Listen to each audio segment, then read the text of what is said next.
There they are. Maybe it's SA2 Ryu? Oh, it is. Alright, I'm gonna go refill my juice. Someone tell me if he lands in SA2. Which Kirby? Hold up.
Golly, I hope no one got really fucking lonely waiting for me to come back. We gotta play Kirby Superstar, I'll do it, but I didn't know we had to. But I'll do it. Fucking love Kirby Superstar. Roman cancel in a game with parries would be really weird. I've thought about that because I thought about a game that had both parries and a Roman cancel because that's the kind of thing I would make if I could make a fighting game. That's like my ideal fighting game. What if you had an attack parried and you Roman canceled it? And then they tried to punish, but you Roman canceled. You'd have to like have a caveat that moves that were parried could not be RC'd. Or, alternatively, you could just have people check their swing if they ever went for parries and the opponent RC'd it.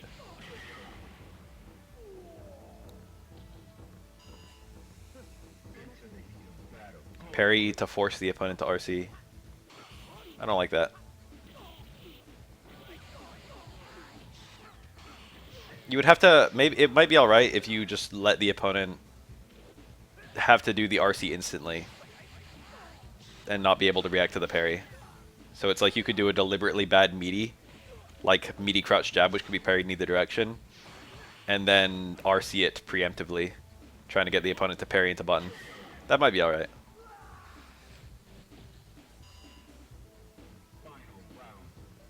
That was a cool corner combo that Ryu got. Ryu has really cool corner combos, but you usually don't see them.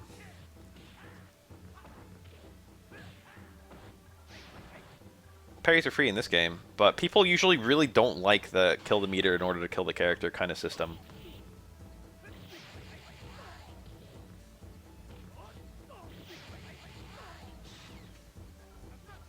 Ugh! The Tansu just... The fucking command grab just dodged the Tansu. Yang is cheap.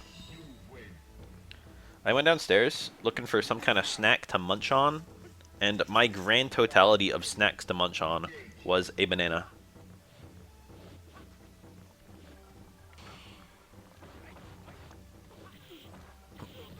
I'm sure you guys know what I'm talking about. You ever go downstairs or fucking wherever your kitchen is? Me, it's downstairs. And you're just, no, these bananas are overripe. I don't even want one. You're just like, I want approximately 1 to 200 calories of food. You just want a Nutri-Grain bar. These are good bananas to put into oatmeal, I think. Still edible. But these would be a kind of lame bananas to eat straight.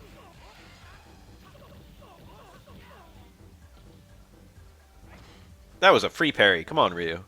Jesus Christ, that kind of meaty palm is horrible. Just parry it.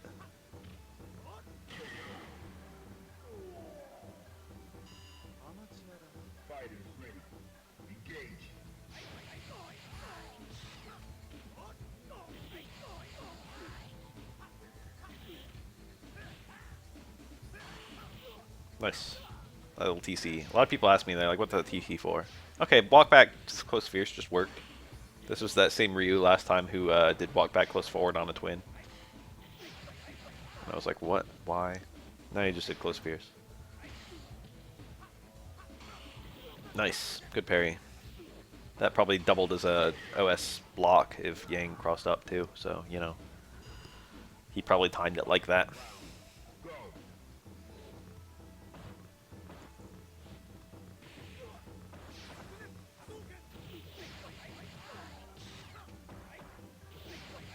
I like the idea of an unreactable overhead with no confirm that you have to RC to get a combo out of. I think Jin has something quite like that in BlazBlue. You got like the towards A that's an overhead, but in order to actually get a combo out of it, you've got to RC it. Or you've got to instant it, rather. Oh, it was good. It was a good meaty. You gotta chase that. That's hard. Difficult situation where you hit the dash there, or just do something sooner. Stand strong, close, crouching hit, Link super. Huh? This Ryu's playing a different game than the rest of us. Crouching, that normally doesn't work. Crouching also makes you wider in addition to making you reel longer. I think that doesn't work on a standing opponent. Like by the frames or by the width. Nice anti-air. You recognize that Yang in his fucking jump animation, super jump animation, would not be able to hit with any air normal, and just made Yang land on a normal.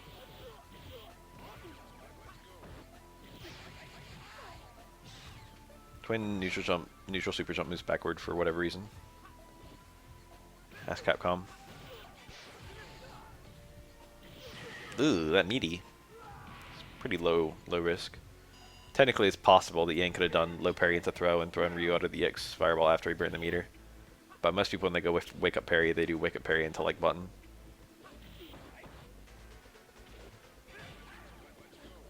Wake up button was more of a crapshoot.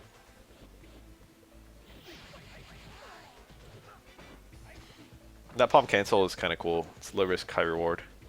If that palm connects, you get like 2 Rekkas into Fierce. Or whatever. 4 Rekkas into Fierce.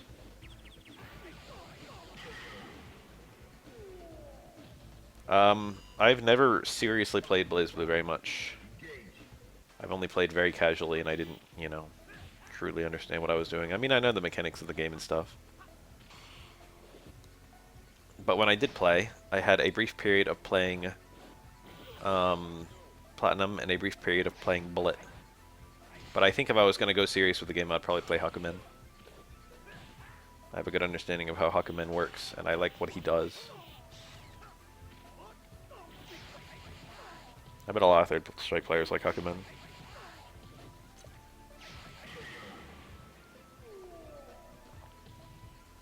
His combos are pretty hard, but it seems like everyone has really hard combos if you dig deep enough.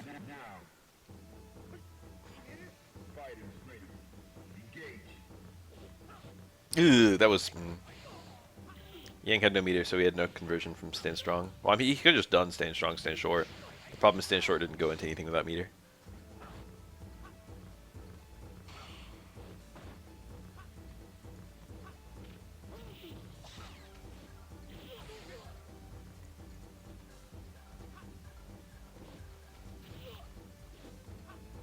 Jump button, good anti-air.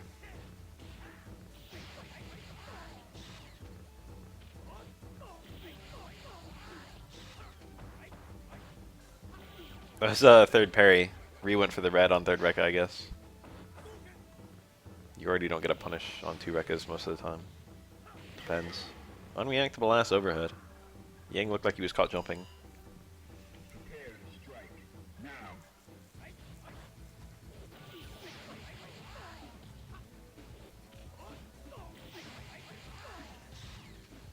Unfortunately, Platinum seems unplayed, and Bullet seems relatively unplayed in all the BlazBlues they're both in.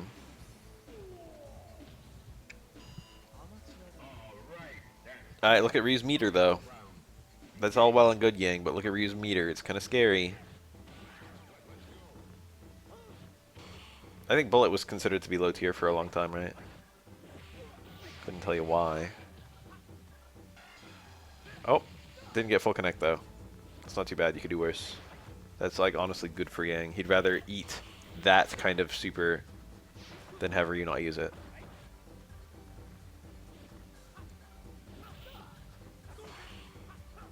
Oh, what a whiff punish. Meaty low forward. Classic Yang. Oh, big.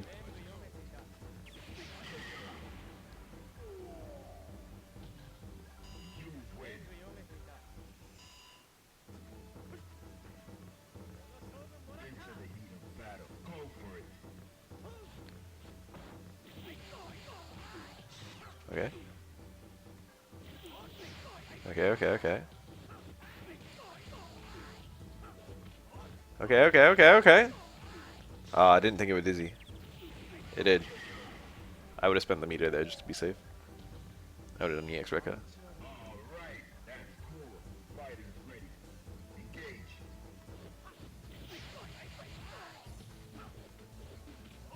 Okay. This is Yang. This is Yang. We're gonna start high, wake up high parry by the Ryu. I saw it. That was also a parry, but I didn't see which way. Looked like forward, I guess. I don't know. He only did the button for like 1 frame. Oh, EXDP. It's very easy to exploit someone you know to be parrying. Obviously there's grab, and even more so for Yang in particular, there's command grab.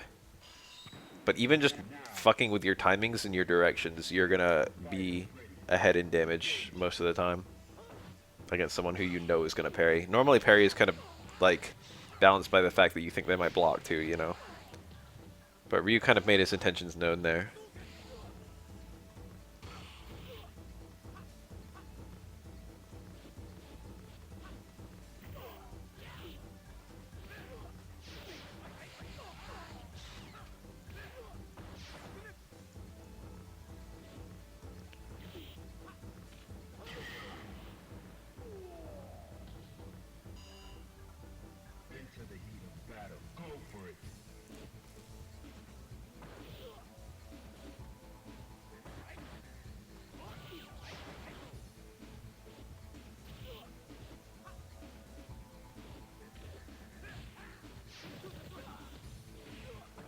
Scary.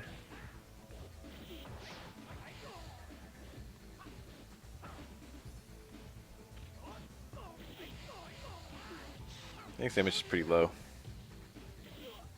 Not that I'm complaining. It's quite a good character.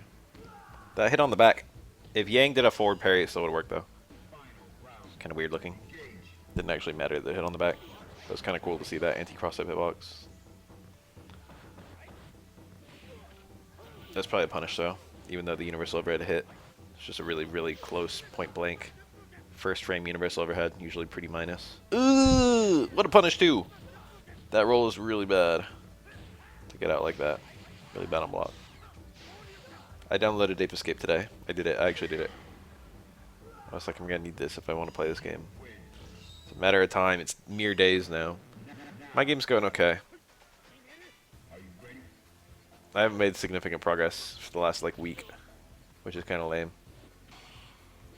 But I'm at a point where I don't really know what the next step is, so that means I need to make a video for my channel and get some feedback.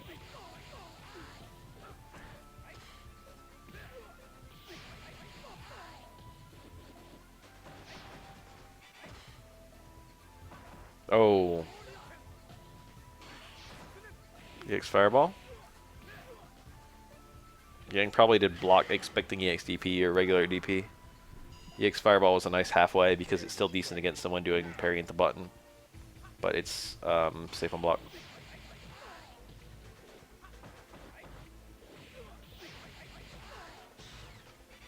I think I said I had plans to get it. I don't remember if I ever said I was downloading it.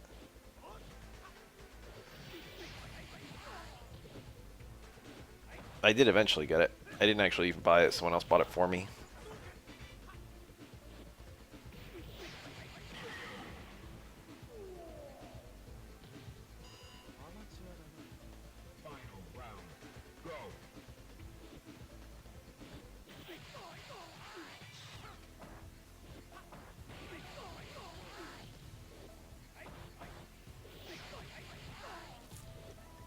Damn, that's really fucked up to put it like that.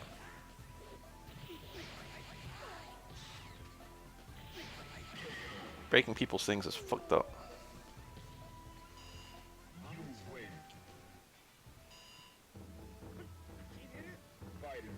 How much do we really like Yang versus Ryu? I feel like all the recent Third Strike videos I've been watching have just been Yang versus Ryu. It feels like I should just jump ahead. See like a video where they get some new people. The problem with these versus the East versus West videos is the East versus West videos, like you had the same players each week, but you had like a new player every match. But right here we got just the same two people.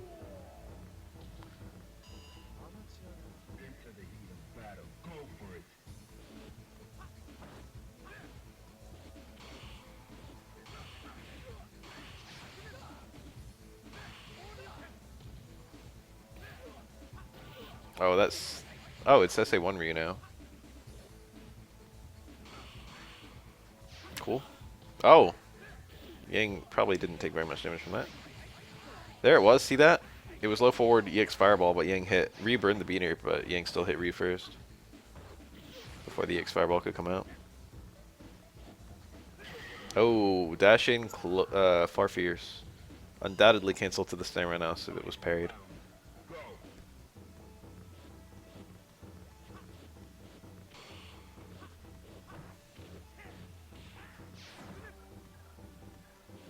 I said undoubtedly, but it is doubtably. Because maybe Ryu could have done just the stand fierce by itself.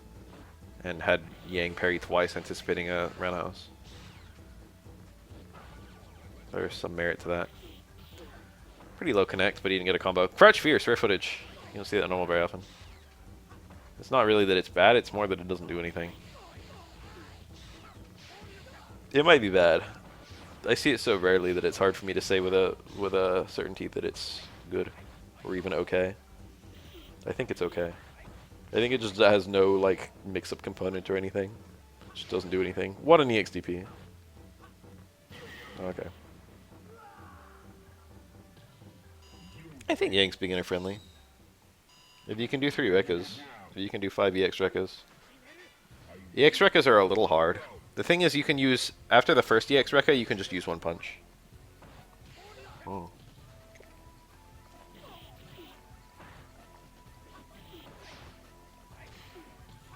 Even if you don't really know what's going on with mix-ups and stuff, Yang doesn't really have to parry.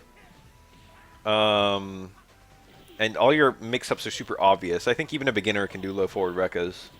I think even a beginner can do close strong Rekkas. I think if you can do low forward Rekkas, chances are you can probably do command grab low forward Rekkas. And then like just stuff like towards medium kick, and like anyone can do that. Far fierce. Palm. Wake up super. None of these things are very hard to do.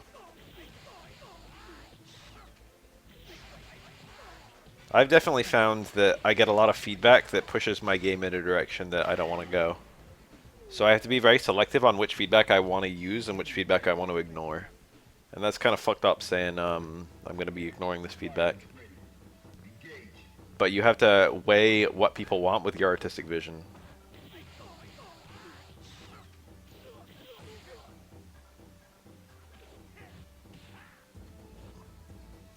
Oh, I was unsafe.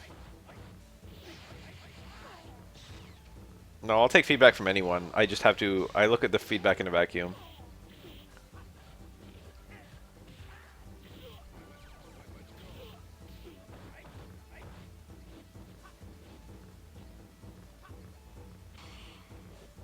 At the end of the day, me choosing which feedback I want to employ is going to still make the game mine.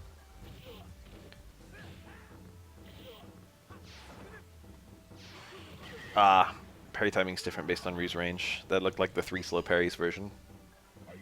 It's just basically a 50-50. I mean, technically you can react to the range, but it's nightmarish.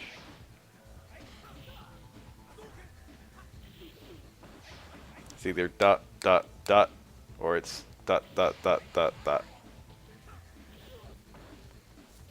Either 3 or 5. Love that combo. It's such a cool combo.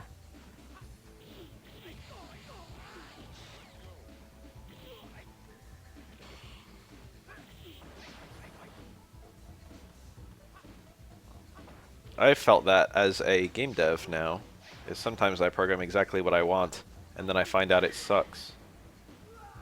And then I just go back on even wanting it. I've had that happen a few times with a few different mechanics, where I'm like, I thought I wanted this, but now I'm actually playing it, it doesn't, it's not going with everything I already did. Had to double back on some mechanics. That DP. One issue I have right now is I want like ways to open doors without breaking stride. Or maybe not necessarily open doors. Right now we have like plates in the game, which just Prince of Persia used. Pressure plates. That's a very good idea because you just you don't have to stop anything to use them. And you can jump over them, so they work well with existing mechanics. But I kind of like a switch on the wall or something, where you can activate it or not based on whether you press the button. You're kind of forced to hit a pressure plate just merely by walking over it. I mean, at keys as well, I'm going to have keys. I think. That was one of my very early ideas, was like, go somewhere for a key.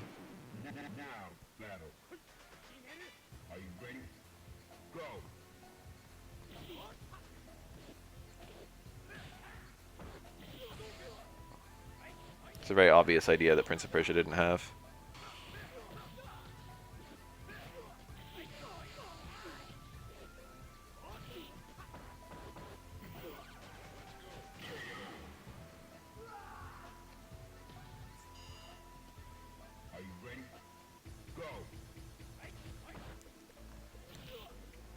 Can you really call it a remake if it's not out yet? My personal take, parentheses, which is right. Damn. You gotta respect it. Oh, look at this. Oof, dead. Killed 1.5 Yangs right there.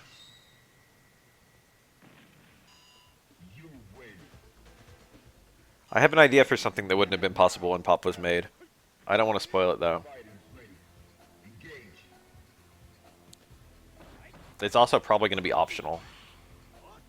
And by probably, I mean definitely.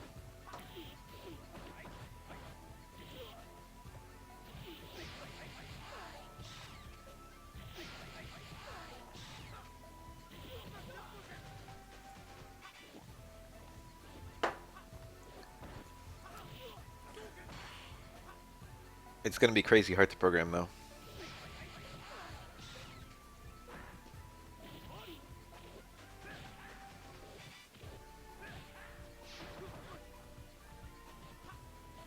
It's probably also going to feel extremely out of place.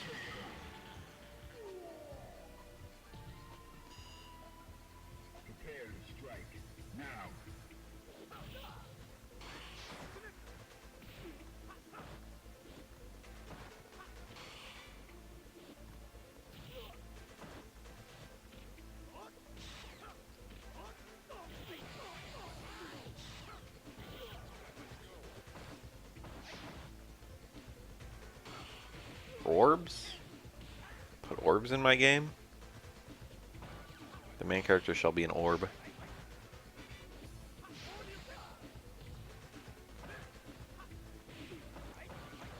I don't want Coyote time, if I'm being honest. I understand why everyone likes it, but I don't want it.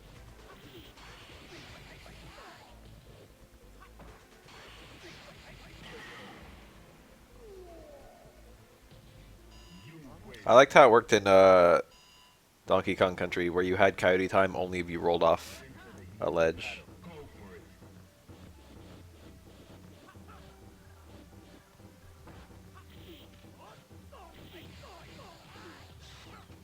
Add an air dash.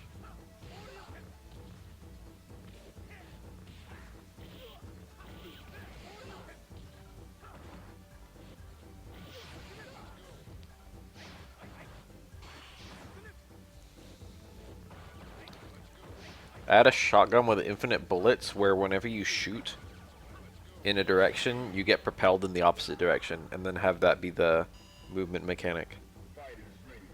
What do you guys think? So you can just fly by shooting a shotgun downward. And it never has to reload. Yang's being a bit ballsy with the palms.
That car throw.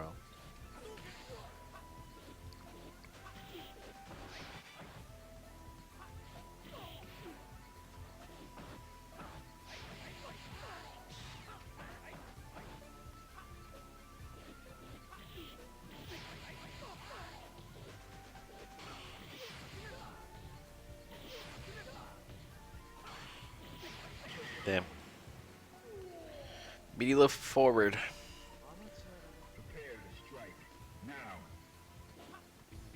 Ryu has a nice overhead and a nice low presence, but he has to kind of know whether the opponent's going to get hit or not when he does the low in order to get good damage out of it. Otherwise, he's just got to do low forward fire, EX fireball. And the overhead doesn't do that much damage at all. So it's a strong mix-up, but there's severe limitations to both the overhead and the low.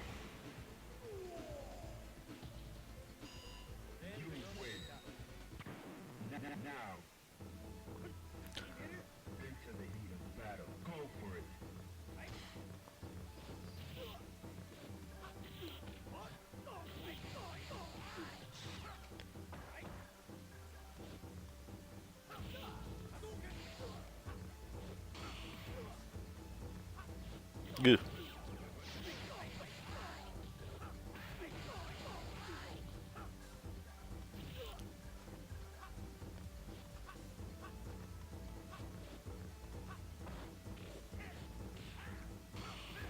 What a parry. What a punish. That was probably the only way to kill. He could have done the cross-up DP instead of the EX Tatsu, and that might have killed. That DP does quite a lot of damage. Yeah, double EX.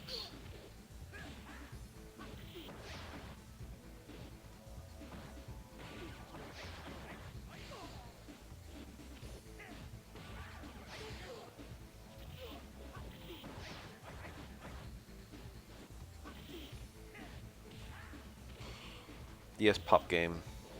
There were two, I think. One of them was like a platformer, maybe, and one of them was like a strategy game.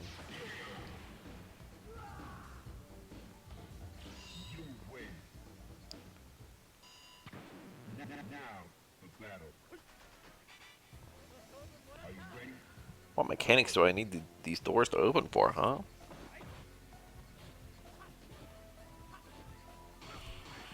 I don't know what you mean.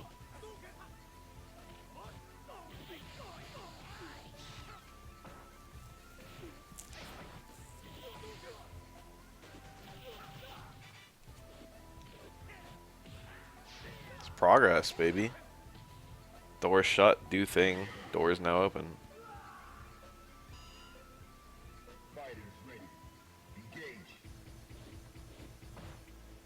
No, it's probably just gonna be me. Well, I mean, I'm already confiding. Well, confiding is a bit strong, but I've already I've got it's got a YouTube channel.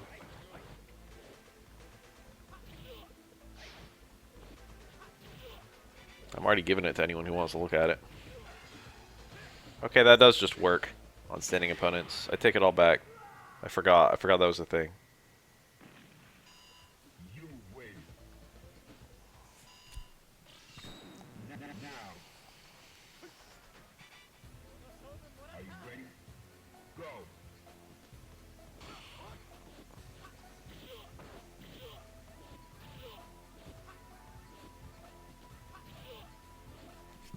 Perhaps some of them will be puzzle doors. Perhaps some of them will be platformer doors. Some of them will be explorer doors. Oh.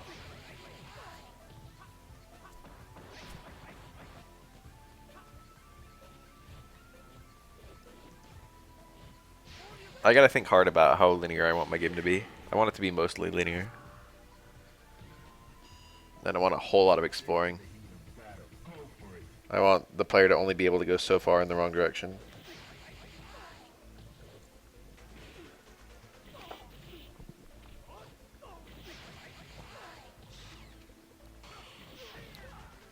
I probably will have some kind of zany thing. Was that supposed to be EX Fireball based on his timing? Some potential challenge mode. Key door is a little bit like a explore door. Maybe you solve the puzzle to get the key. I'm not probably going to go very crazy with the puzzles per se. It just doesn't make sense in the setting.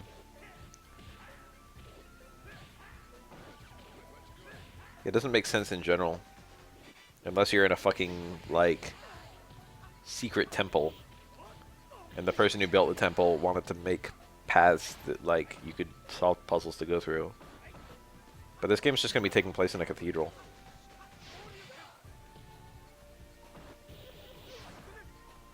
Like, why the fuck are there... Why the fuck are there secrets in a cathedral? Puzzles.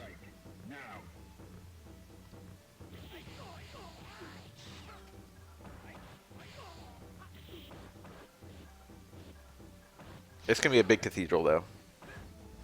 There will be no Illuminati, or at least no obvious Illuminati in my game.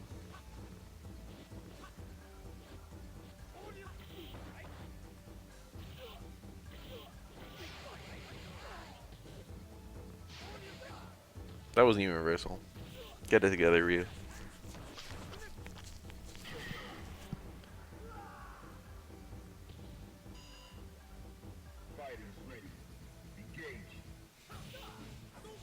I saw a DSP video of DSP playing Dark Souls, and he went into like a boss room while followed by a bunch of enemies. And then once he was in the boss room, on the other side of the like foggy door thing, an enemy swung through the foggy door and hit him. And it made me like, I don't know. DSP footage is really funny because like a lot of the things that happen to DSP really truly are bullshit. On one hand, I want to be like DSP always like, look how dumb DSP is. But on the other hand, it's also like, damn, that's some weird stuff.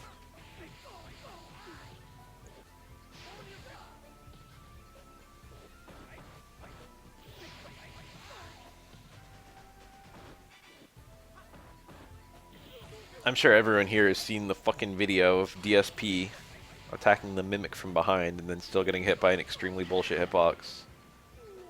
Invariably, when I see that clip get posted somewhere, someone's like, what did he think would happen, or some bullshit like that. But like, you know, it kind of seems like that hitbox should not have grabbed him. Haven't we all yacked off on stream on accident? Oh, he's a claw player? I don't know. I didn't even know that. I don't know if I've ever seen DSP play ST. I know he's like halfway decent at it. But like anyone could be a halfway decent claw player, right? You just jump off the wall. And then the opponent, you don't even know which side you're going to land on. So of course the opponent doesn't.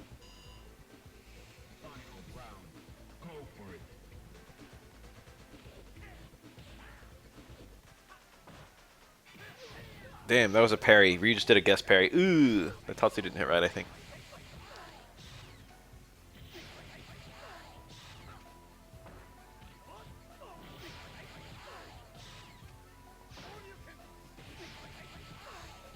It kind of seems like DSP anticipated the danger. Perhaps he'd already died to that Mimic. And he took what I would call to be the appropriate measures to stay safe.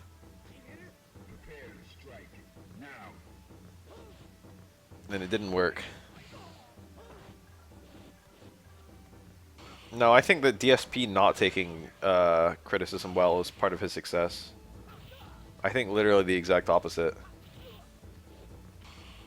I think he's been like rage bait before. Definitely the first time I saw DSP footage was SF4 era, where it was like him like literally mashing every direction and hitting every button, and then eating meaties and being like, I didn't hit anything. What the fuck? I'm holding block and it hit me anyway, and it's just like counter hit on the screen.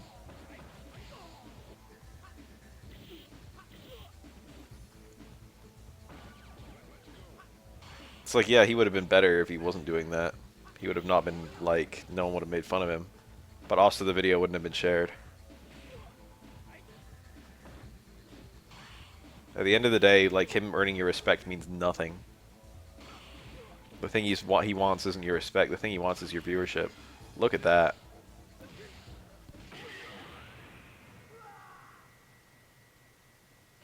It's the same with Low Tier God. You wouldn't even know who the fuck Low Tier God was if it wasn't for the bad manner.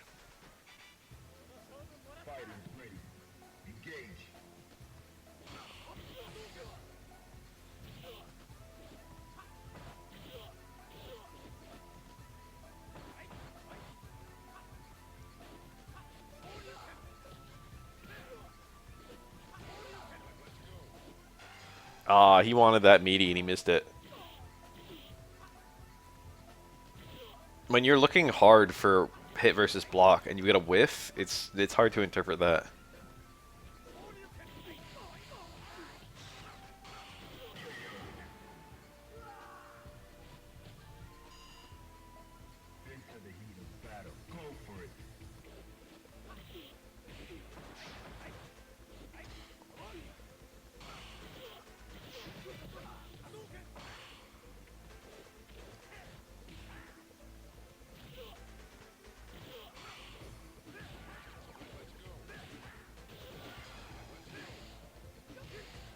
That actually genuinely killed 2 Yangs. That plus follow up plus dizzy follow up.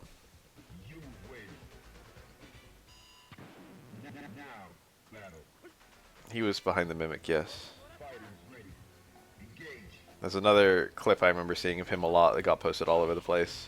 That was him like fighting some kind of fucking Dark Knight. And he like starts the fight with like a backstab. And then like gets a few hits off. And then he's literally facing the Dark Knight and gets backstabbed himself. And it's like, what the fuck just happened? I hate when Ryus do that to me. That's just cheap. Meaty Tatsu. I hate that. Delete Ryu.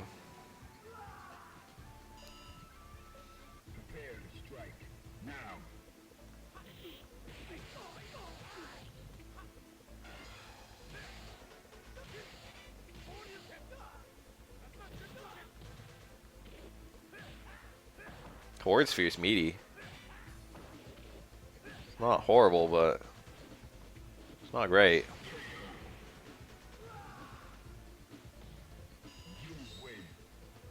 It's rare.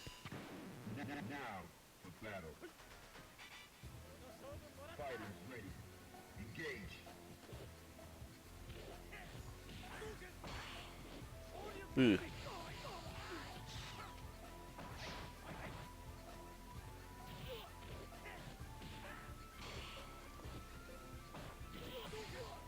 That fireball, maybe it was punishable. It was an on-hit fireball. Super jump forward and Yang dive kick, so no good air-to-air situation for Ryu.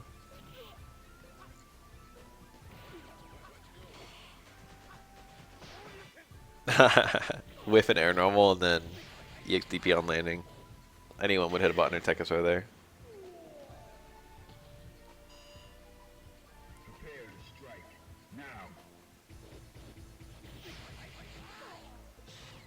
Except this Yang.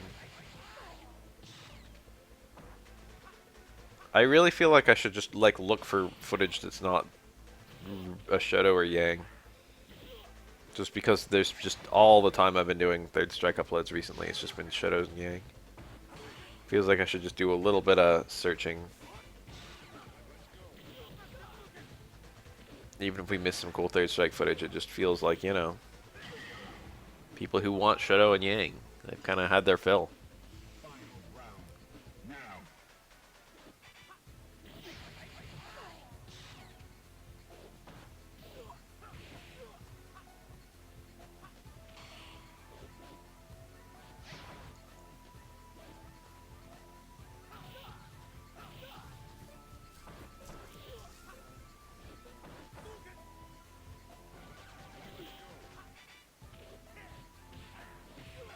Nah, oh, it was.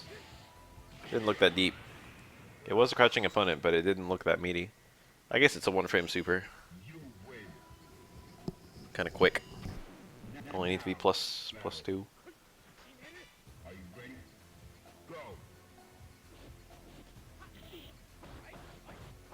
Ugh.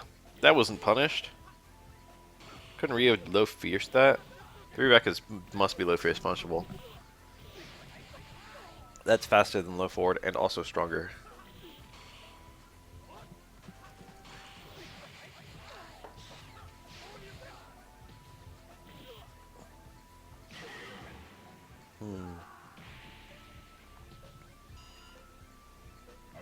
Oro has empty jump into EXDP on landing. You gotta be pretty precise with your charging, but it works. Or you've got a double jump. I've hit people with that before, it's pretty funny. It's worked almost every time I've ever done it, but I do it like once a blue moon.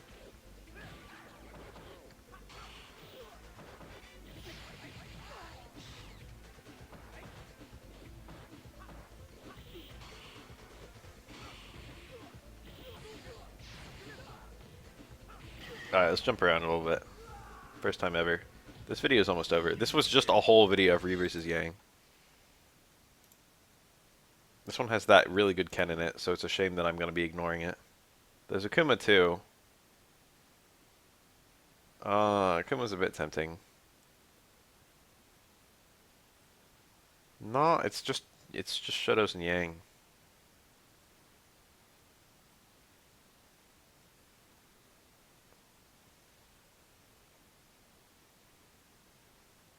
Just Shotos and Yang. One Yang, bunch of Shotos. Alright, let's watch the Ken versus Akuma match, and then let's jump to the next video. We're gonna keep going until we find some shit that's not Shotos and Yang. We need like a Urian in this bitch. Or something. There's something to break the Shoto monotony. A Hugo. Hugo versus Shotos is fun. FTP. Hard to do that shit reliably. But forward DP if they parry.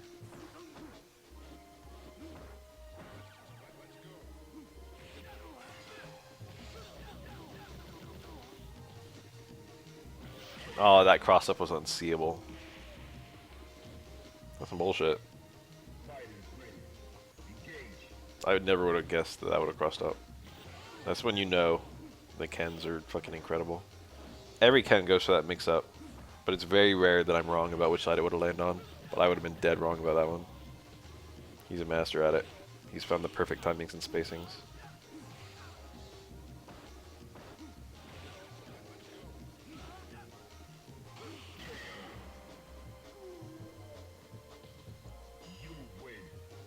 Hugo's pretty wacky in Omega. I don't think he's horrible, but he's weird. The whole premise of his character seems to be he's a character who gets as much damage from a command grab as from a hit, so you just truly don't know what the fuck he's gonna do. Which is not his premise in Ultra, or anywhere near. He actually does like 400 damage combos from like Ultra Throw. It's pretty crazy. The twins don't actually have that great of an ability to keep Hugo out in SF4. The twins are very close range fighters.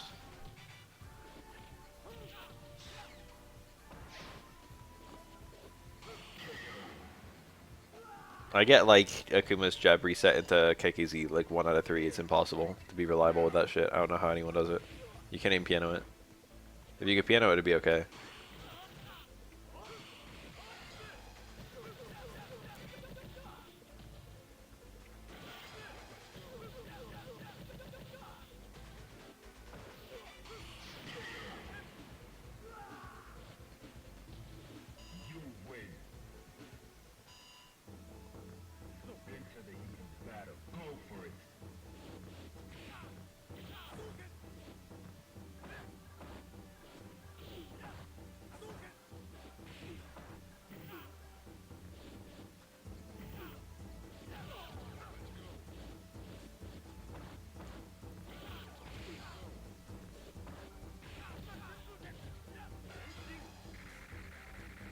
Oh, Ryu was brave to keep holding that Denshin after Ken landed from the jump. That was some crazy, like, balls out read right there.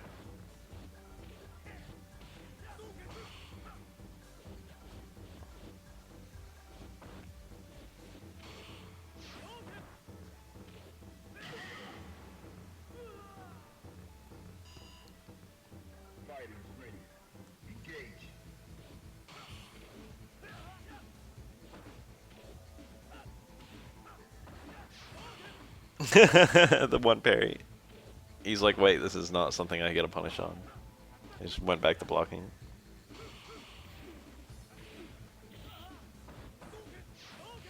That might have been a punish on the stand strong.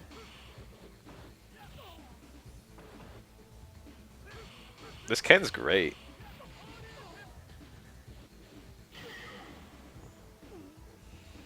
I'm pretty sure that TC would have done more damage than Stand Fierce into heavy DP. Am I wrong?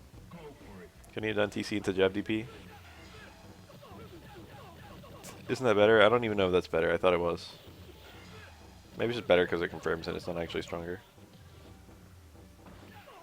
That was difficult to see, but I think I would have blocked cross up. That looked, wow, look at that. He saw it. He's like, yeah, that's not a safe overhead. This kind of so good that I like kind of want to watch him anyway, even though it's just shoulda, shoulda, shoulda. Psych! Let's go to the next one. Let's see what we got here. Yang versus Ken. Ryu versus Ken. Occasionally a Goki. It's just Yang and through all three Shotos. Yang and Shotos. Oh, this one.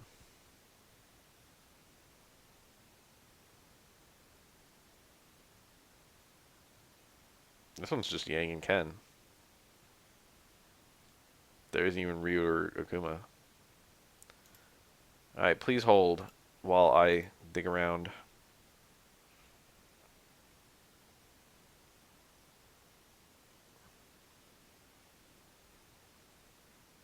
I'm confident that if I look far enough, I will eventually find something different.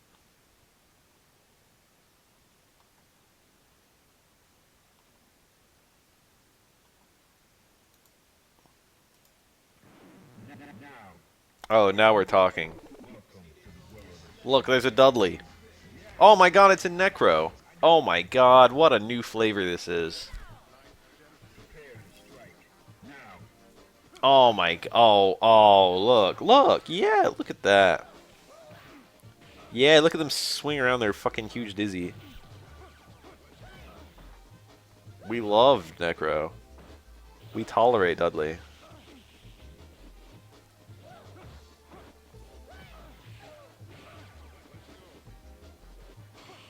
Oh, look at that. Yeah, early jump strong, or early low strong by Necro. You actually don't even get a punish if you parry it. Where should I order new stick buttons? I don't remember where I got mine. I think I got them on Amazon. Good parry? Nope. He just takes the safe punish.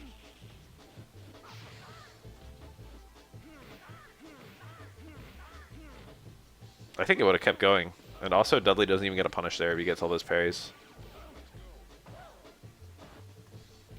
So it didn't really matter. The EX overhead, what the fuck was that? He got a juggle out of it too. That button is not that great. Anti-Showdown kind of turned me around on it, because he does it a lot. I've had to replace buttons on a stick before.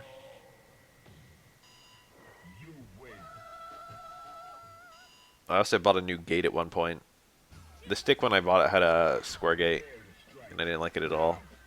I eventually replaced it with an octo gate, and now I like it more.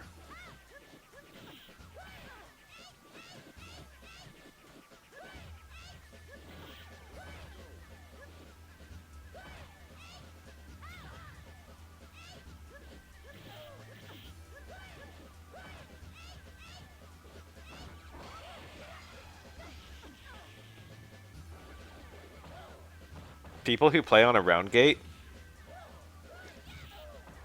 their mother says, "I love you," and they don't respond.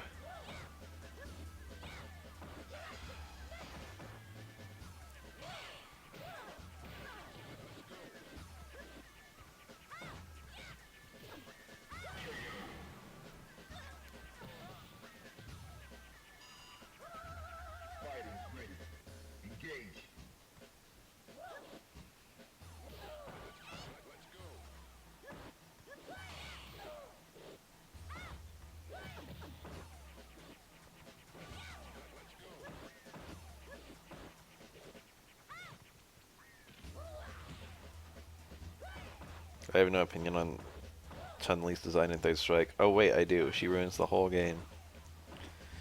If she didn't exist, Yum would just be Public Enemy #1. If neither of them existed, maybe there would be no Public Enemy per se.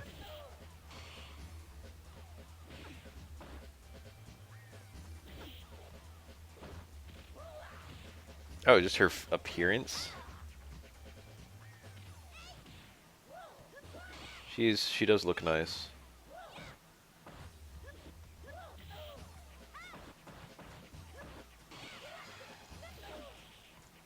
Yeah, she's ruining the whole game. The thing is, Chun simplifies the game, which is frustrating. Like, there's a lot of nuance and mechanics and stuff in this game. You can parry that on reaction. And, Chun-Li just throws it all out the window. It just doesn't matter when she's playing.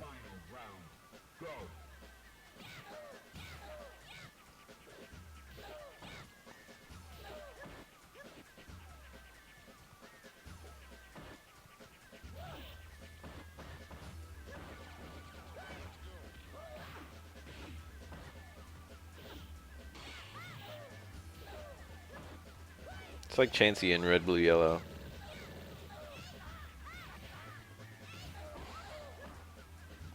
What's it like? Let me think.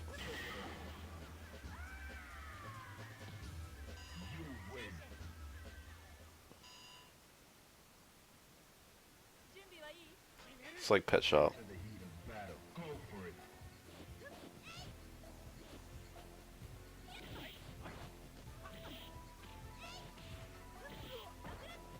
No, it's not just about the fact that they play a different game.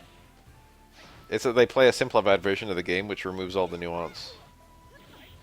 Although, I don't know if Steve actually does indeed simplify the game.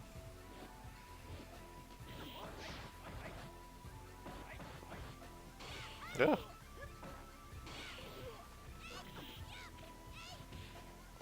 Steve in Minecraft.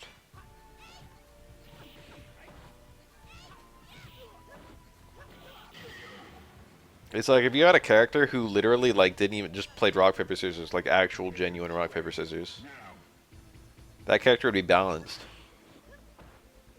But it would be so simple, you know what I mean? It's like I came here to play Third Strike, not rock paper scissors.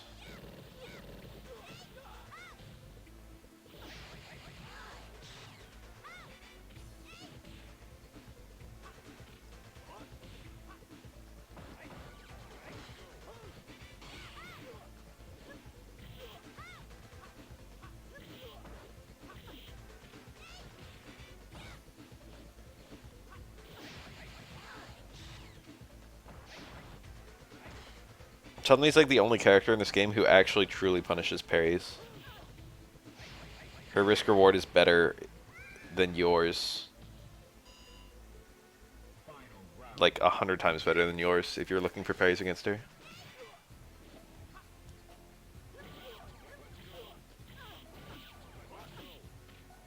Normally the low success rate of parries is balanced by the fact that you get nice rewards off of them.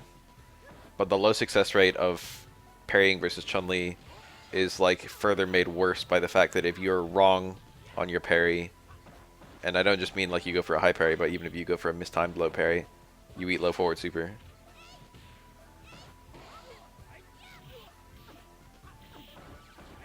Most characters don't have that as a confirm.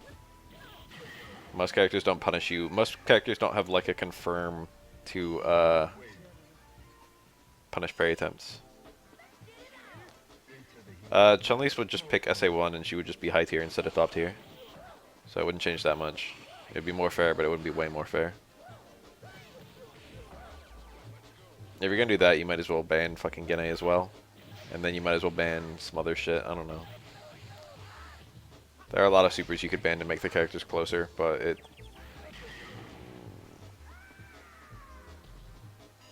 I don't know how much I would like.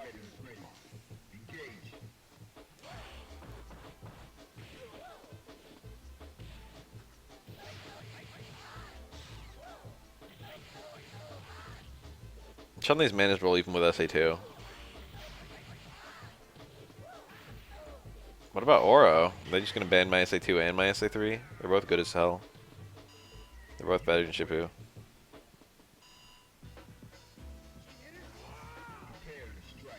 I don't think I've ever seen anyone pick Blue Nocturne, or at least not in years. It's an Alex.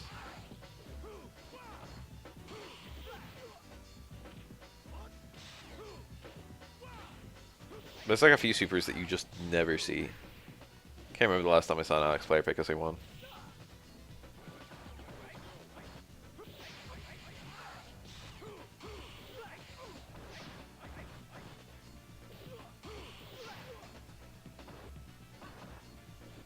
Or Spirit Bomb's already viable. People vastly underestimate that thing.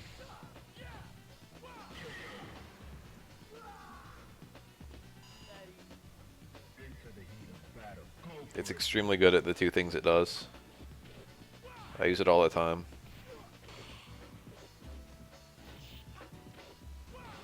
One, it creates a nightmarish chip out scenario. In addition, Oro can actually approach you while you're parrying it, which is even better.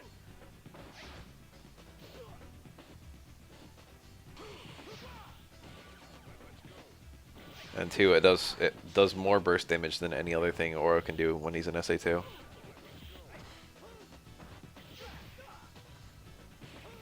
SA2's big weakness is that you like the burst damage SA3 has.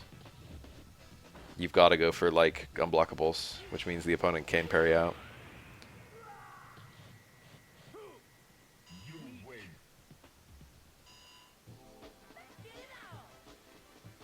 Alex versus Necro's kind of hype.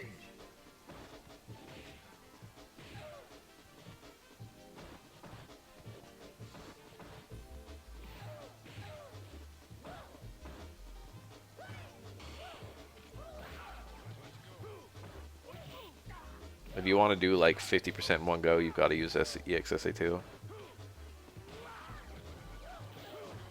Oh, that's not a combo. What's this? What's this bullshit? Come on. The double super! Oh my god! I always talk about how that's possible. And every now and then a Necro player will do it and it won't work properly. It'll get one hit and I'll be like, oh, you can get 2 hits there if you're, depending on your opponent and the distance and the timing. But we just actually saw it. He got both hits. And it was the rare scenario where it was optimal to go for. He needed the second super to get the dizzy. That was so cool. I've discussed that scenario to death. And it never actually happens, but it just actually happened. Super after super is so cool when it's available and when it's optimal. The Necro player saw it and he was like, oh, here we go.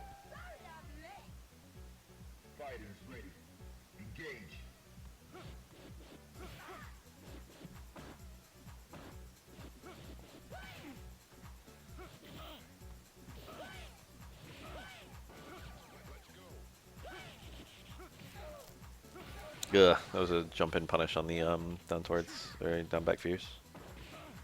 TC, but the first hit was blocked, so he that down back fierce isn't working. 2 of Dudley's jump normals just beat it clean. What combos? Makoto has no combos, just pick SA1 Ryu. I mean SA1 Makoto. You literally need one combo. And it's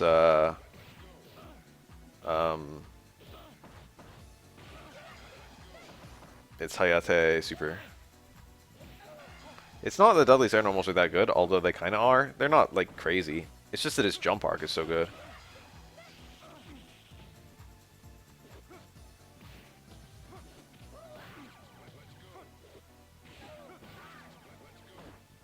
Early jump strong. It's kind of cool. Yeah, look at that. Dudley probably parried midway through his jump. Necro just waited. Came down and jumped short. The Necro player's mad nice. Dudley player's no slouch either.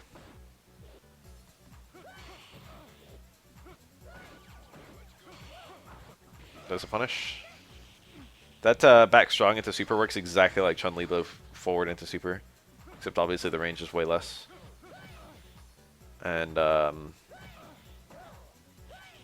it's not a low.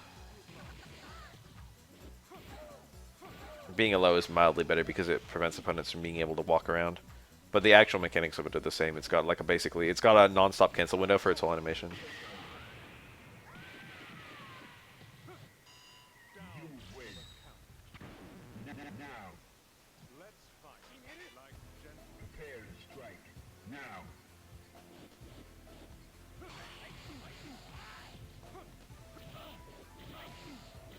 Imagine if like Capcom releases SF6 and it's just Ryu, Luke, and the gorilla from Ed's story mode. And they're the only 3 characters.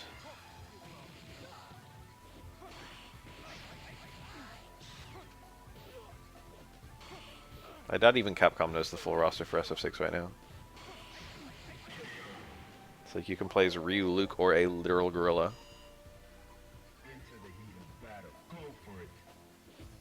2P, like from Final Fight.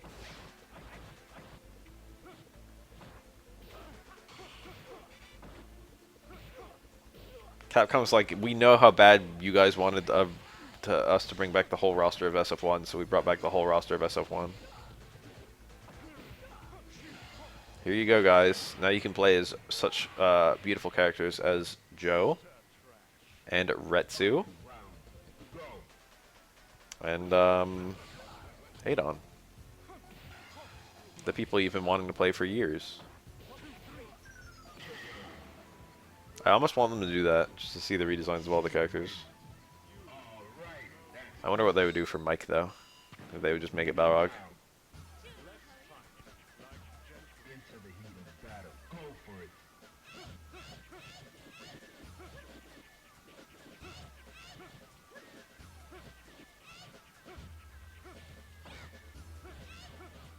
I don't think anyone wants that or asked for it.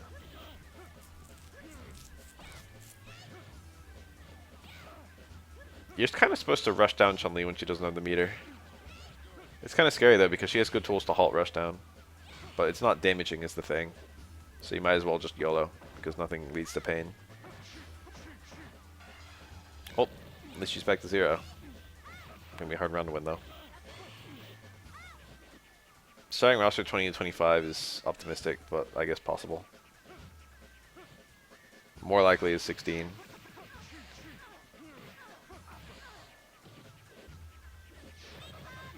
Depends on how long you want the game to take before it gets released.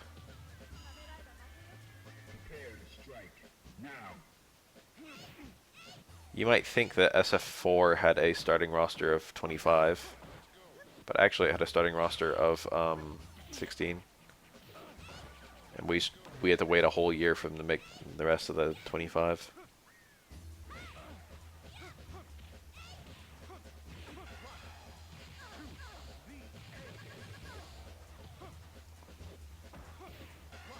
Oh.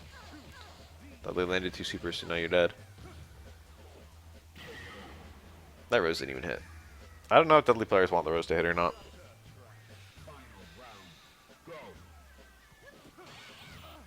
$16 starting roster in SF feels wrong. It's what like every single game has had.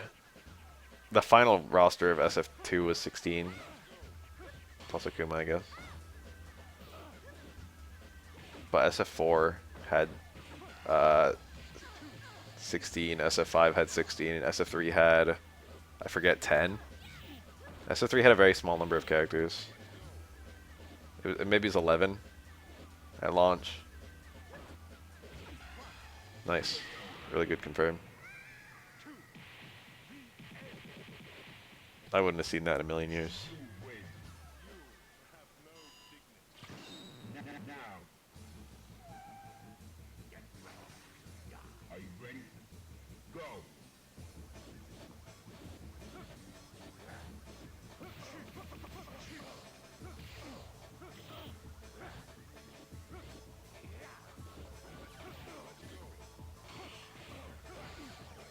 Wide Ryu. I got Ben Swallow Ryu. Nice whip pun. I'd look for that exact thing when I fight Urian. You neutral jump, he tackles under you, you punish him on the other side. The additional benefit is if he tackles when you're coming down, you just parry it.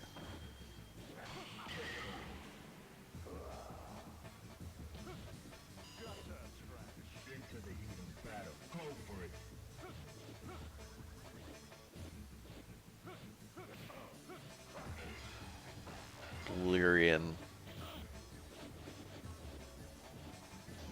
A little cursed. That's a punish? Must be nice. I get some roundhouse there. Oro doesn't have a super that hits like that. All my supers are set up supers. So I'm jealous whenever someone lands that kind of bullshit. I'm like, I wish I could do that.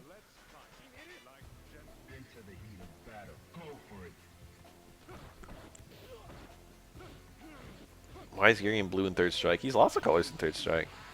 You got 7 whole colors. That was the blue one. So basically Urian's not wearing any clothes. So they had to like, you know.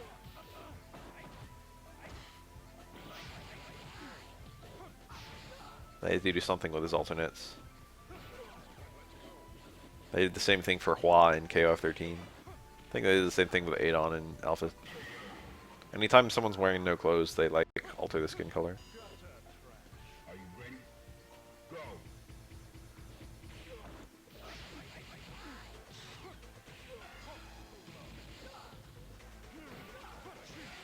Nice. Nice. Bunch of low run houses. Alina has a bunch of different skin tones. They're all like dark, but she's got a bunch. If you actually look at Elena's colors, they're all different. Or maybe you're using her as an example because she does in fact do that. Yeah, she actually has like 7 different skin tones for her different outfits. Go look at it.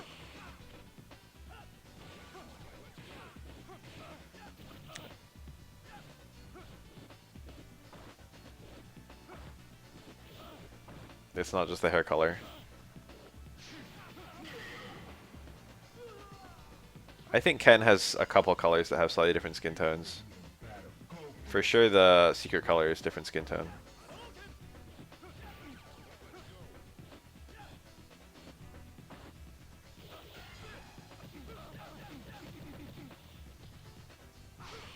Gah.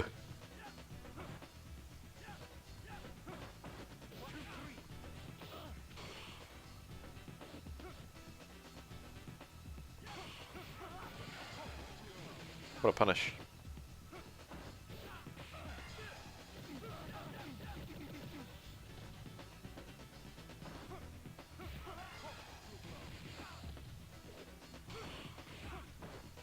Good. Light DP. A lot of active frames on DP. It'll beat a lot of stuff. It's very good in a poke war, surprisingly. But, you know, very feasible to whiff punish it.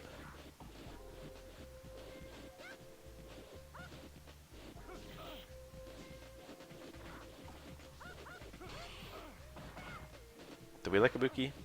I don't remember.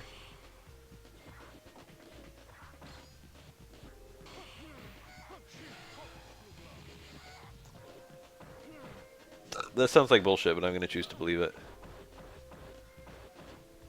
Dudley's one of the characters who can't duck far jab. So Buki throwing around these +7 unblocked far jabs. Nice.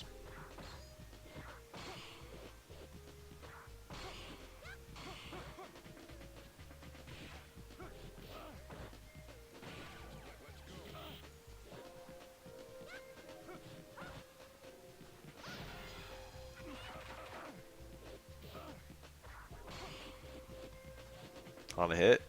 Probably like the same ass number. I don't know. I don't know how what she can link after them. If anything. You can do her, she's got a chain from it. She's got towards jab strong. Or rather, jab strong. It's far jab, far strong, it's towards short.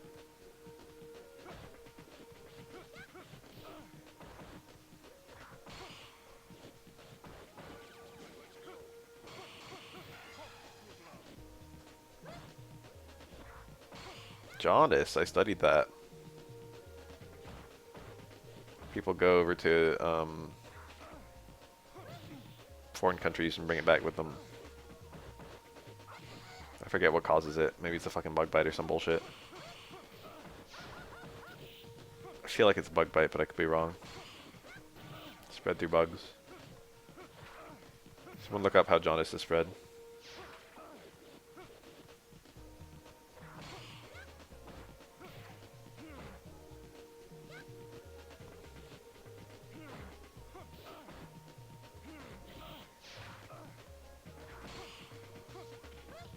Jaundice is a symptom. It's not even a disease. It's just when you turn yellow itself.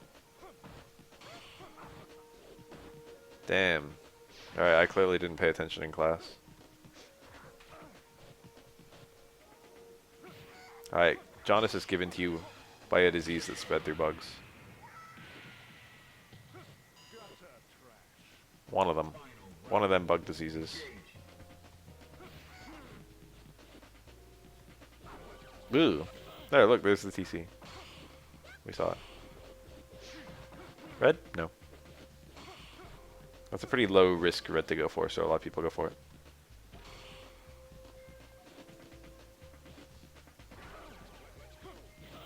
Imagine being a baby, you don't even fucking know what's going on, you turn yellow. Nice parries, nerd. Was it worth it? Until they hit super there and chose not to do it, but it was kind of risky. Juggling into super there was possible, and Ibuki couldn't do anything on the way down, but she could parry, and if she parried, Dudley died. I think babies know what yellow is. Babies are not very knowledgeable, but I think that's like the bare basics of knowledge right there. Thing is color. It's probably something you can do day one out of the womb.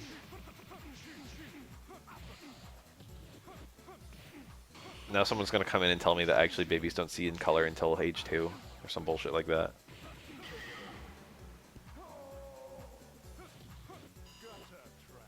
Actually, the eye has no cones until 6 months.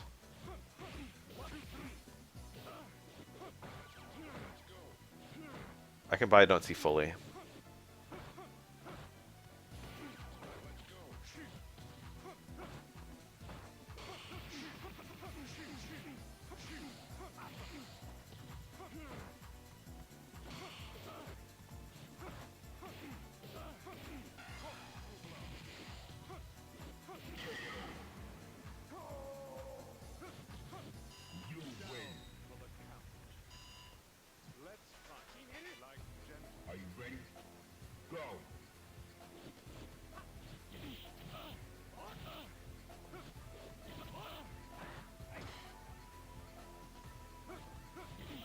Whew.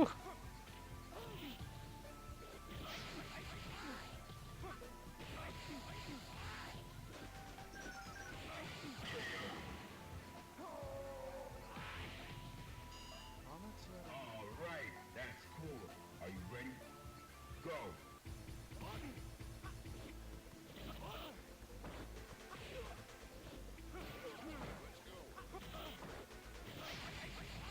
Remember Kmart? Remember the blue light specials at Kmart? Whatever happened to Kmart? Where'd they all go? I saw that one. I thought about Target.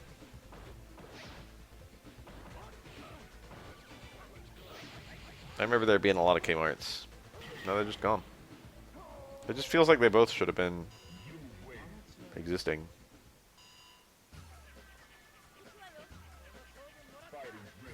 Like, Walmart should have killed every store, I feel like.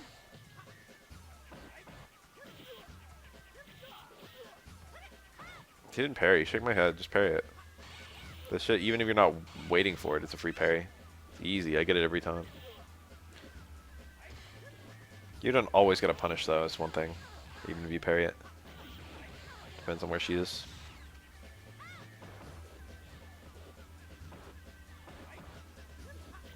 Alright. Fucking road trip to Kmart. What is that? Juggle?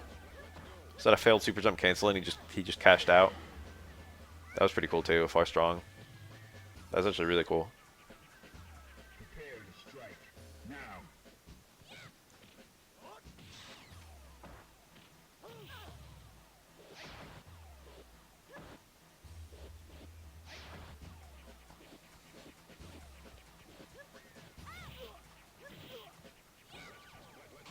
Alright, fellas. Movie, game, candy. It's Friday night. Your dad took you to fucking Blockbuster. You get one of each. What's your haul?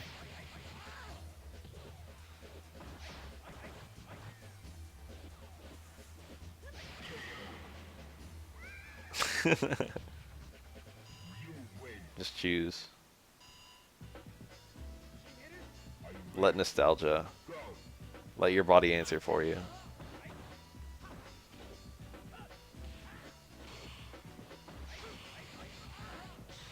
For me, it's peanut M&Ms, Plock on Super Nintendo.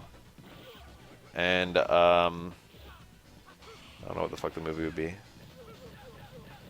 Ah, yes, The Matrix. Oh, yeah, you said Matrix 2. Tony Hawk 3 Starburst, look at you. That's it. Prepare to strike. Now. That's a fucking nice night. Me and my family went to Blockbuster literally every week. At my behest. I rented a game every fucking week. Every fucking week my allowance went towards renting a game. You know what's kind of fucked up? My dad gave my brother $10 allowance. And he gave me $10 allowance.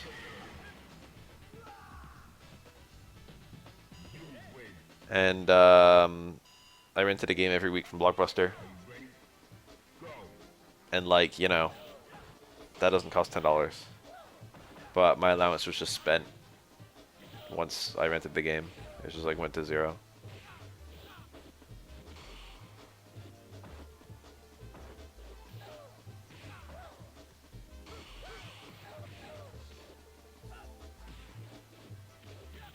My dad robbed me of a lot of allowances. Into the heat of battle. Go for it.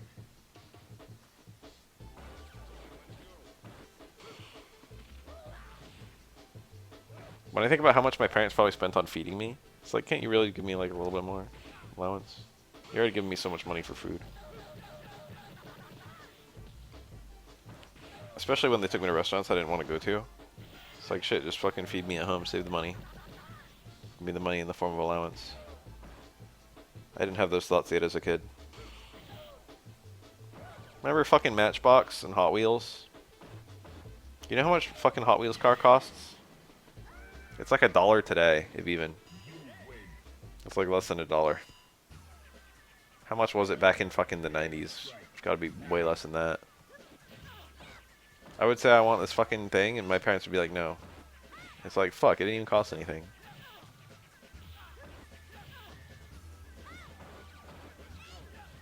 Oh, my parents, I mean, my parents did cook here and there, but I didn't need them to cook for me.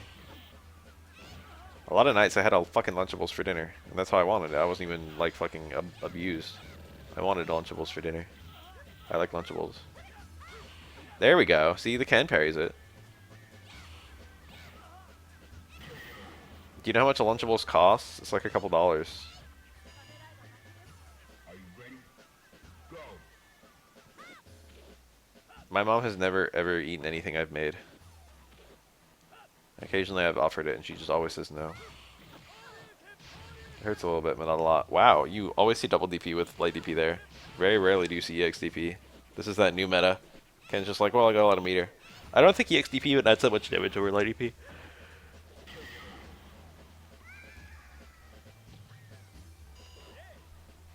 Can't be $5 for a Lunchable. Get out. No way. Someone look up the prices of Lunchables. I need the price of a Lunchables pizza. $5 is probably like the whole thing with like the fucking Capri Sun and all that. Candy bar. Damn.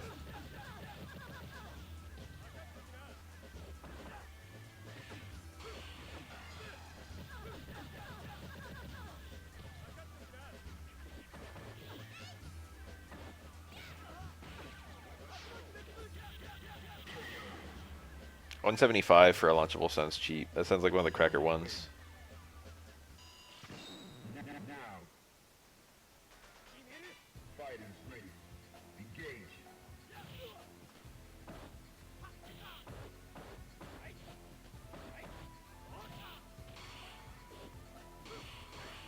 Pizza one is the best one. $175 for a Lunchables pizza is a fucking deal, dude. I'll do it. These things are tasty.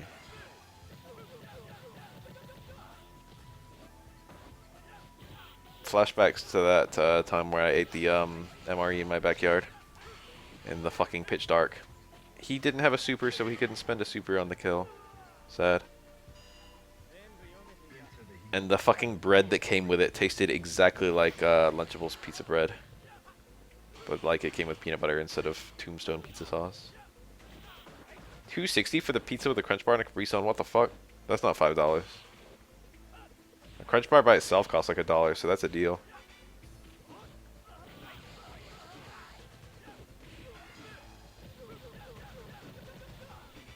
Might as well just get fucking Lunchables pizza with crunch bars instead of buying crunch bars. And that way you get Capri Suns too, and also pizza. Crunch bars are just fine. Like if you gave me a crunch bar, I wouldn't say anything bad.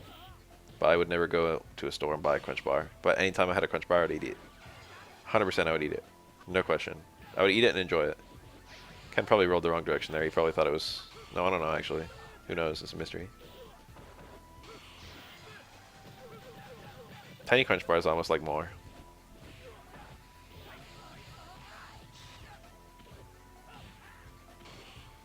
I'm surprised Yang lived through that. Funny scenario there with the jump parries. Olive oil being expensive makes sense if you pretend that food is charged based on calories. A lot of calories in a thing of olive oil. But then that doesn't make sense for butter. Butter's not that expensive. It could be cheaper.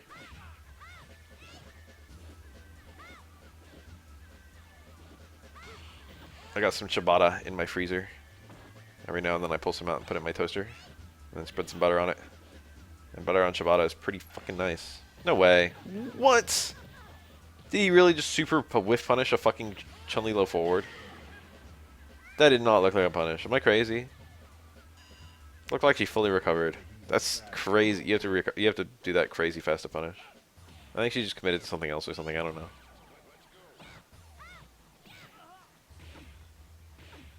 They used to do Lunchables pizza swirls. I don't think they do this anymore. And it came with I've talked about this fucking ages ago on stream. It was funny. It came with a pizza spread, a cheese spread, and a chocolate spread. And it came with pepperonis and M&Ms. And what they wanted you to do was to make 2 regular pizzas with the cheese spread and the tomato spread, pizza sauce, and the pepperonis. And then after you ate those 2 regular pizzas, you made a chocolate pizza with the chocolate spread and the M&Ms. That was the intention. But what I did was I ignored the cheese spread because I didn't like it. And then I used the tombstone, I used the fucking tomato spread, the pizza sauce, and I used the pepperonis, and I also used the fucking chocolate spread and the M&Ms. And I just made 3 pizzas like that. And I gotta admit that it tasted really fucking good. Pepperoni plus chocolate, the world isn't ready for it, but actually it's fucking incredible.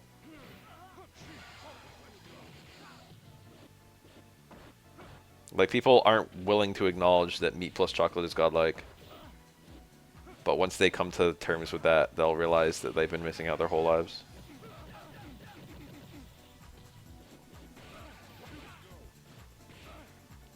I feel like there's so many food combinations that people are just, like, ready to hate it.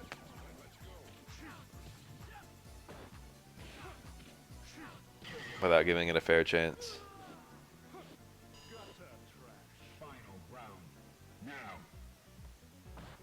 Nah, it was good. My dad, when he was a kid, used to make peanut butter and ketchup sandwiches. And I heard about that, and then I tried one. And they're alright.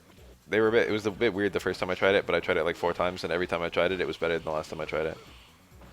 After the first time, it was like, hey, check it out, taste this peanut butter and ketchup sandwich, and I like made it for like one of my friends or whatever. Oh, and the funny thing about it was eventually I grew up and I fucking had Thai food, and it made me think of the peanut butter and ketchup sandwich. Like, all of a sudden, I was just taken back to the peanut butter and ketchup flavor combo. I was like, oh shit, I've had this before. While I was eating Thai food.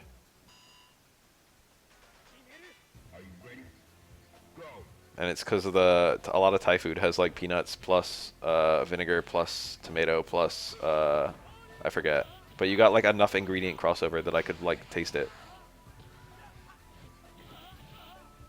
I was just like, oh shit. Thai food tastes like peanut butter and ketchup.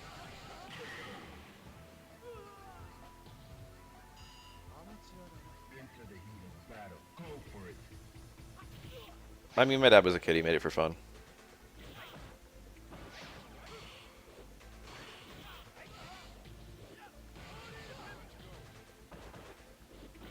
I was at a Ryan's one time, which was a buffet in like Georgia. I think it was Georgia. And they were out of they had spaghetti, and they were out of the pasta sauce. And me and my brother both loaded up on spaghetti, and then we just put ketchup. And I think I remember enjoying it, but like thinking back, it must have been disgusting. Coriander gene. Um, is coriander the same thing as cilantro? I know coriander is the other name of some herb, but I forget which one. It's a cilantro gene, so yes, there's truth to it. It's not even like a, I don't know, it's not like a, you interpreted it like, oh, that's gotta be an urban legend. It's not. It's not an urban legend.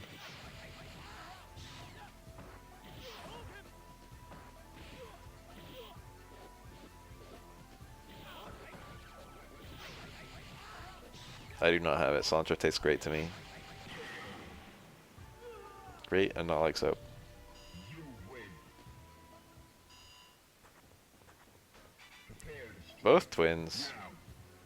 now. Twin matchups are kind of fun. You don't see Young at these things very often.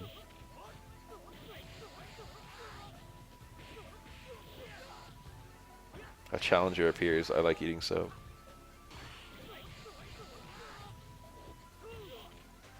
When I was a kid, I remember taking like a bite out of soap. I didn't take a bite out of it. I didn't actually pull any into my mouth. Go for it. But I remembered like licking it. I was pretty young. I was like probably like 6. Love that mid combo dash punch. It looks so cool. And I remember the taste very clearly even now. I remember the taste of soap.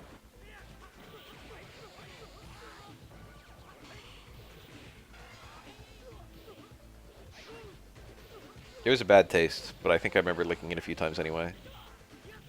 When you're a kid, you do shit like that. It's bad, but it's novel. That kind of reminds me. I was reading an experiment recently. You guys will like this. It was cool. It was an experiment where people would be shut in a room for an hour with a button that whenever the button was pressed, it would give the person a mild electric shock. And it would be explained to them beforehand. It would be like, if you push this button, you'll get shocked. It won't hurt. Well, it'll hurt a little bit, perhaps.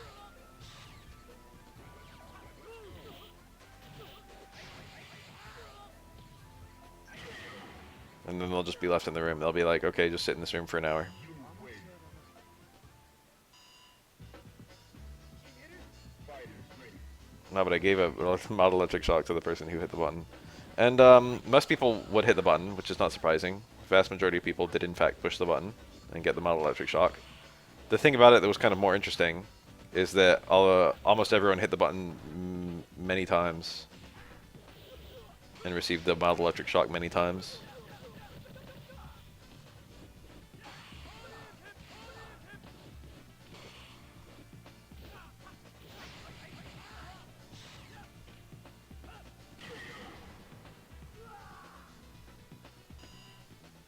Fighters ready.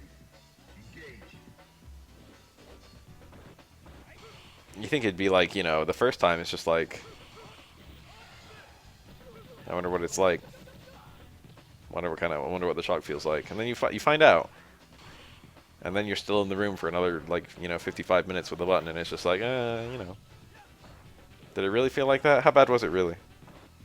It's funny because that just makes no sense to hit the button over and over, but at the same time it's extremely relatable. I feel like I would have hit the button over and over.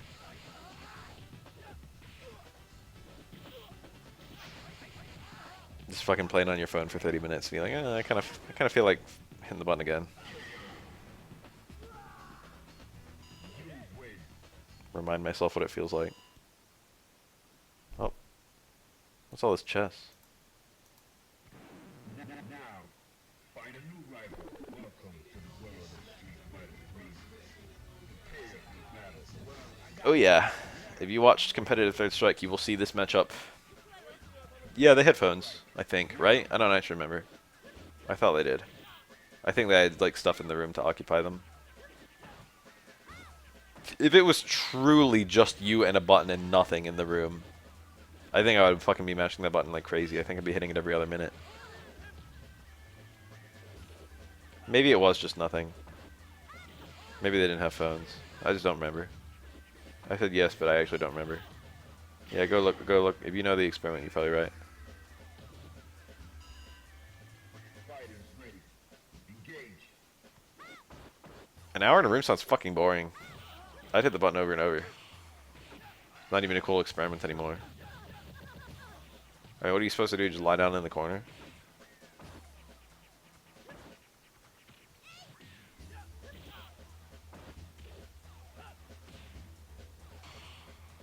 I'd hit the button even if I had a phone. Probably several times.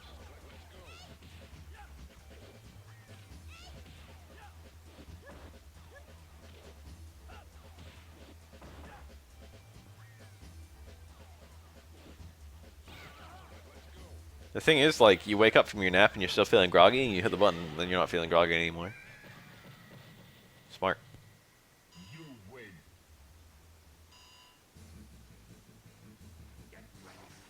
Fighters ready. Engage. I need one of those for my fucking nightstand. My alarm goes off and I'm like, and I fucking reach over and push the button. Yeah. Administer a mild electric shock and then I'm wide awake.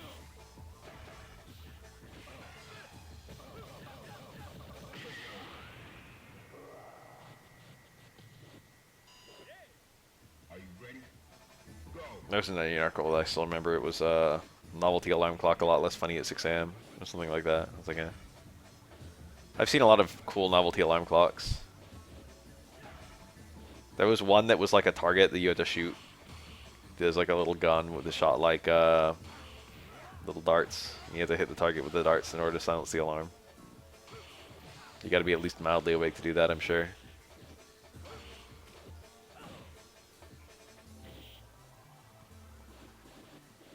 There's one that like was on wheels and it started like it just like ran away when the alarm started going and you have to chase it around your house.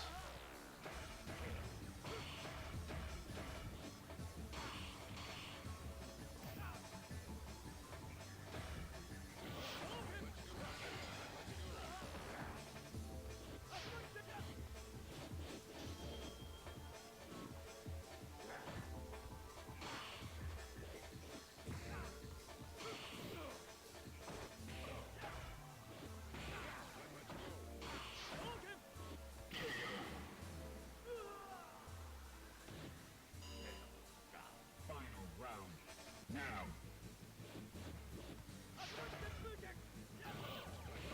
Oh, he hit the tackle.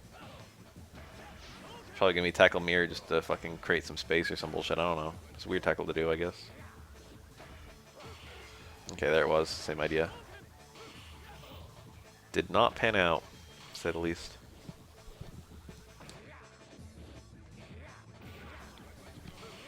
Oh my god, this Ken is killing it. This Urian can't find anything. I call this Ken's around like 9 times out of 10. Maybe more. Oh. Like 95 out of 100. Like 99 out of 100 now. It's possible. It's not gonna be easy. He doesn't get another mirror after this, so he needs this mirror to do a lot. Oh, and he's dead. The mirror placement was actually good. That was the right decision. He got too close, but he needed the mirror to last a long time because he needed a lot of meter. Strike. Now. I've never been tased. What the fuck? Sounds crazy. One time I was pulling a plug out of the wall, and I touched it with the tip of my finger on accident, and I got shocked. I was probably 20.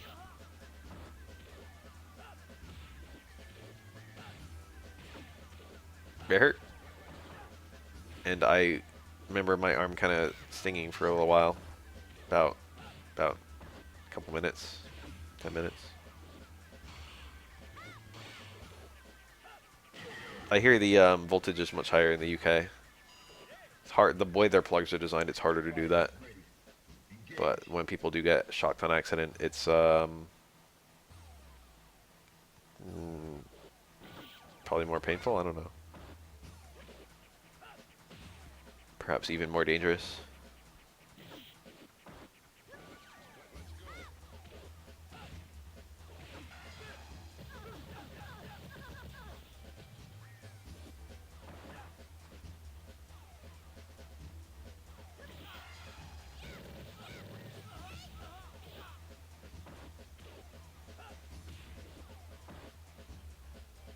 Fuck no. You kidding me? I've never been to Japan in the first place. I don't even go to fucking arcades in SoCal.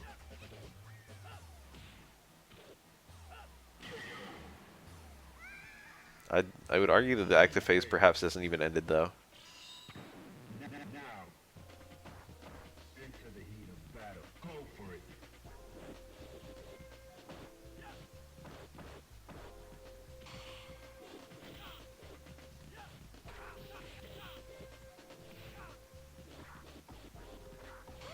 I would probably go to Japan once just to see what's up. Go shake hands with MOB.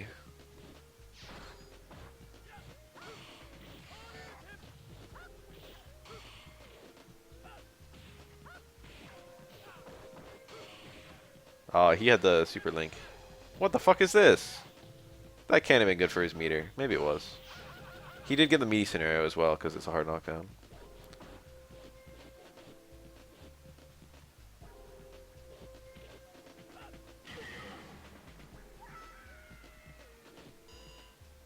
Alright, I'll go to Japan. Battle. Go for it. I'll learn about honor and the samurai, and the geisha, and all the other shit they got over there. Oh, oh my god. Fancy. Ken could have kept it rolling. They probably got some ninjas too. Book of questions, how many real ninjas exist right now?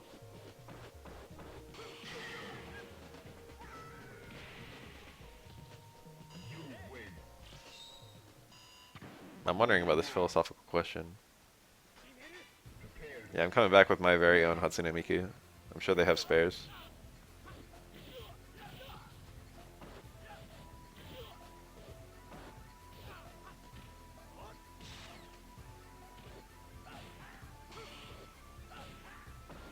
I don't even know what you're talking about.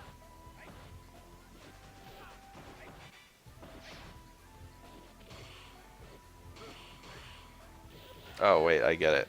I read no one argues the definition of fuzzy, but you said no one agrees.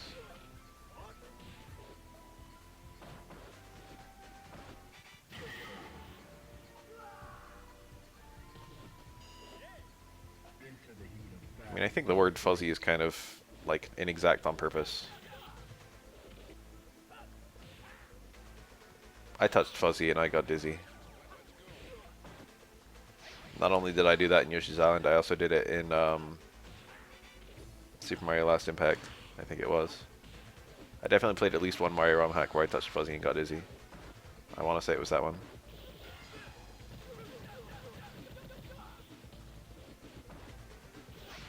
I played a lot of Mario 64 ROM hacks in my time though.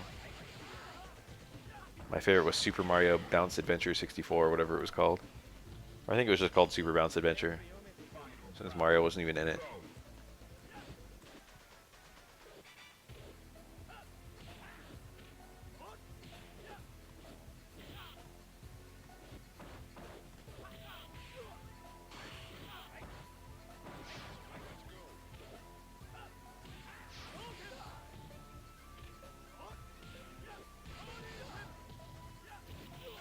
Nice.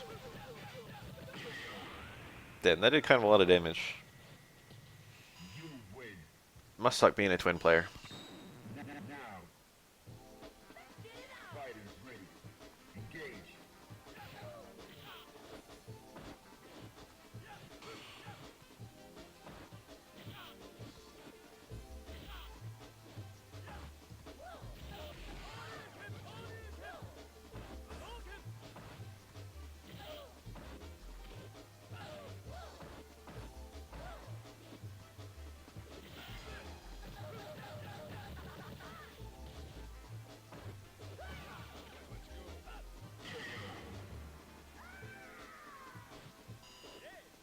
Prepare to strike.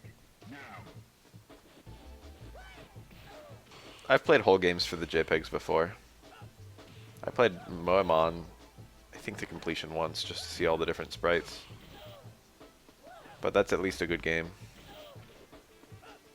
At the end of the day, it's just Fire Red. I would already play Fire Red.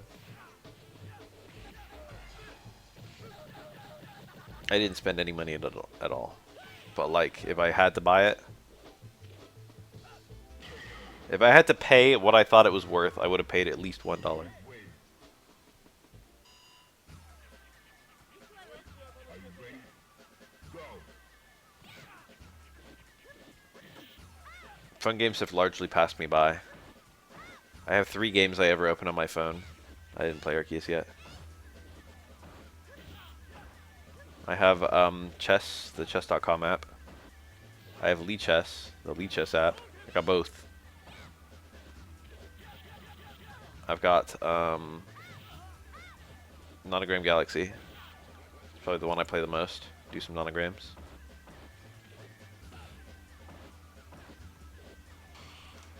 That's P-Cross, for those who don't know.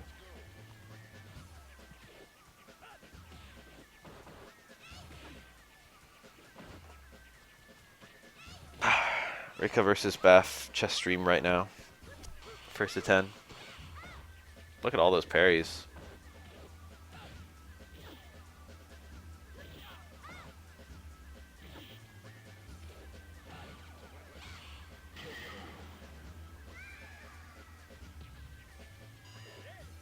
Prepare to strike.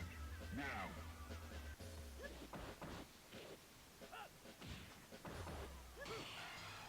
Ghetto London setup, I'm scared. Only plays one opening. Must be below 1500. I watch plenty of this, yeah, plenty of Japanese footage, but I do play too. I definitely don't even go to my local arcade, but I've played on GGPO for years and years. But also there's all this footage to peruse. Oop. Good old low forward. Final round. Engage. I'll play some chess. That sounds fun. I know how to play the London.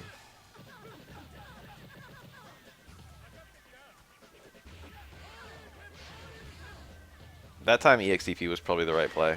Oh, he just did it. The chip out. Chun-Li parry? Get chipped.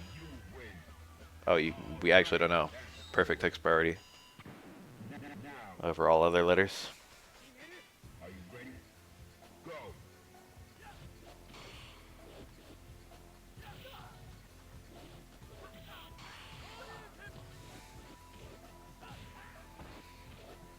Chess.com robots are fun to fight. Less investment than a human. If you play badly against a human, it's like, oh, this is so embarrassing. You play badly against fucking Nelson. I think with chess.com robot I knew the name of. Just like, yeah, whatever. Do you have a chess.com account, Rika? Are you good to go for a chess match? Fighters ready. Engage. Nah. Okay, well. We could do it anonymously, no account.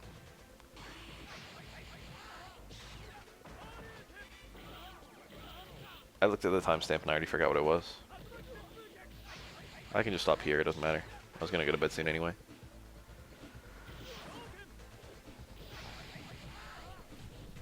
You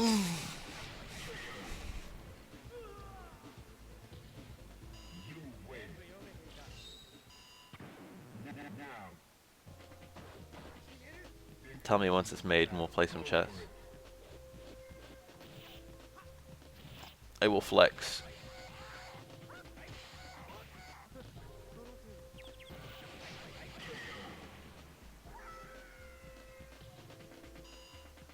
All right. That's cool.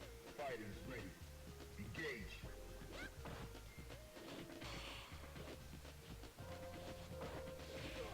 I'm a little good at everything at chess, but I'm not fantastic at anything.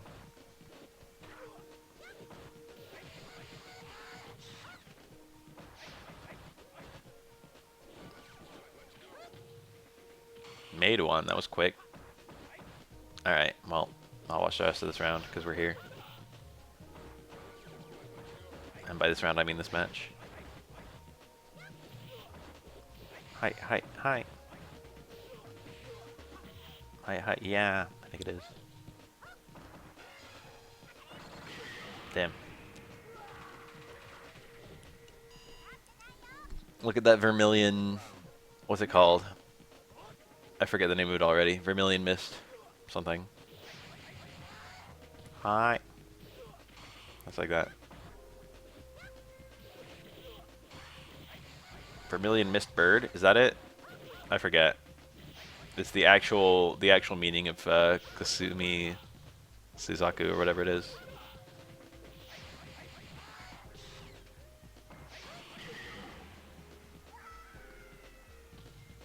You win. Alright, the Yang won.